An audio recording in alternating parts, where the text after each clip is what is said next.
Blood के बारे में पढ़ेंगे। अच्छा, आपसे कोई ये पूछ ले कि एक सामान्य व्यक्ति में जो ब्लड की मात्रा है वो कितनी होती है, तो ध्यान में रखना एक सामान्य व्यक्ति में जो ब्लड की मात्रा होती है वो 5 से 6 लीटर के बीच होती है। कितनी होती है? 5 से 6 लीटर। या फिर कह सकते हो उस व्यक्ति के वजन का 7% ब्लड आपके अंदर होता है। किसी भी इंसान का ब्लड उसके वेट के, उसके वजन के, उसके भार का कितना परसेंट होता है? 7% होता है। ये चीज आप ध्यान में रखना।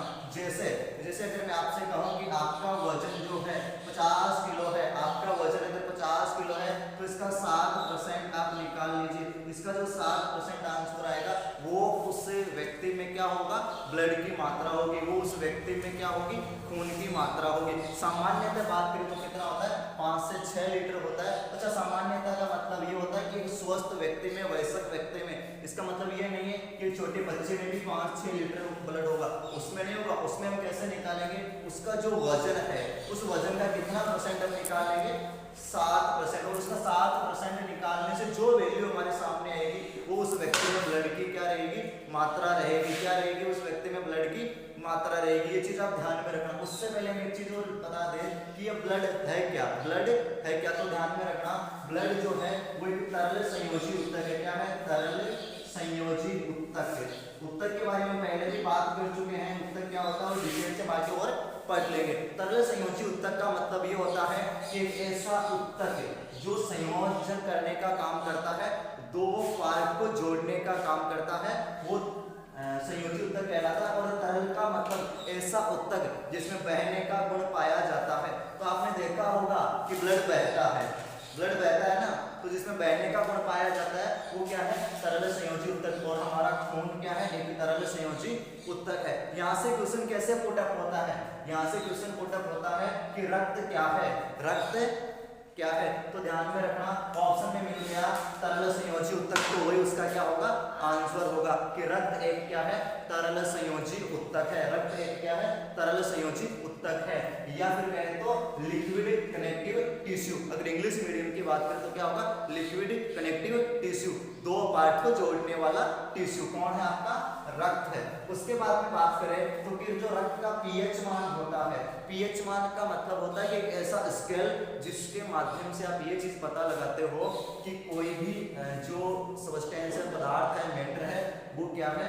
क्षार है या फिर अम्ल है ना? कोई भी क्षार है या अम्ल है, ये आप कैसा पता करोगे? उसके पीएच स्केल से। तो रक्त का जो पीएच मान होता है वो कितना होता है? 7.4 होता है। कितना होता है? 7.4। इसके हिसाब से मुझे एक बात बताना कि जो रक्त है वो कैसा होगा? अम्लीय होगा या क्षारीय होगा? अम्लीय होगा या क्षारीय होगा? ये चीज बता सकते हैं क्या आप इससे कि पीएच की वैल्यू कितनी है? 7.4। इसके हिसाब से ये बात बताना कि रक्त क्या है? अम्लीय है या क्षारीय है? ये बात पता करने के लिए आपको पता होना चाहिए कि पीएच स्केल पे कैसे लिखा जाता है। तो पीएच स्केल का मतलब होता है कि एक स्केल होता है जिसपे 0 से 14 तक लिखे होते हैं, बीच में 7 लिखे होते हैं, और 7 से कम जो है वो क्या होगा? आपका अम्ल। 7 से प्लस है वो क्या होगा? क्षार। और जो 7 पे है वो कैसा हो जाएगा? उदासीन। उदासीन का मतलब है कि ना तो अम्ल होगा ना ही क्षार होगा। अब मुझे एक बात बताना कि क्या ये जो रक्त का पीएच है ये 7 से कम है? नहीं है। इसका मतलब ये अम्लीय तो नहीं, ये अम्लीय नहीं है। 7 से प्लस है, इसका मतलब रक्त क्या है? क्षारीय है ना? रक्त क्या है? क्षारीय है। अच्छा, उसके बाद में आपसे अगर बात करें शॉर्ट में अम्ल और क्षार को आप कैसे डिफाइन करेंगे, क्या परिभाषा से? तो मैं आपको एक बार पहले बता चुका हूं, अनिल संग क्षालिनी। एक बार पहले आपको बता चुका हूं अनिल संग क्षालिनी की बात बता चुका हूं। शायद आपको याद हो तो कि अनिल संग क्षालिनी का क्या मतलब होता है ना? अनिल संग क्षालिनी मतलब अनिल के अगर आप टुकड़े करेंगे तो क्या बनेगा? ऐसे अम्ल, नी से नीला और ल से लाल। मतलब अम्ल जो है वो क्या करता है? नीले लिटमस पत्र को लाल कर देता है। अम्ल क्या करता है? नीले लिटमस पत्र को लाल कर देता है। वहीं आपको पता ना कि अनिल संग क्षालिनी, तो क्षालिनी इसकी होगी पत्नी, और पत्नी हमेशा उल्टे काम करेगी। ये क्या करेगी? क्षार प्लस ल से लाल और एक नी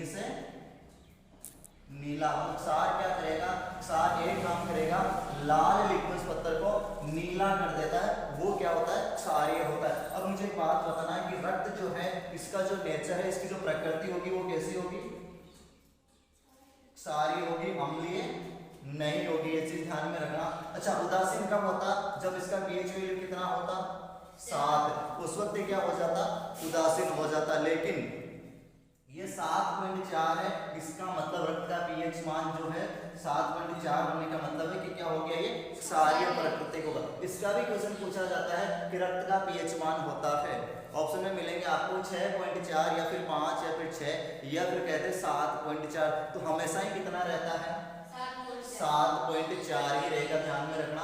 हमेशा ही ब्लड कितना रहता है, 5 से 6 लीटर रहता है सामान्यतः व्यक्ति में जो स्वस्थ है, जिसको कोई बीमारी नहीं है, जो एडल्ट है, उसकी बात है।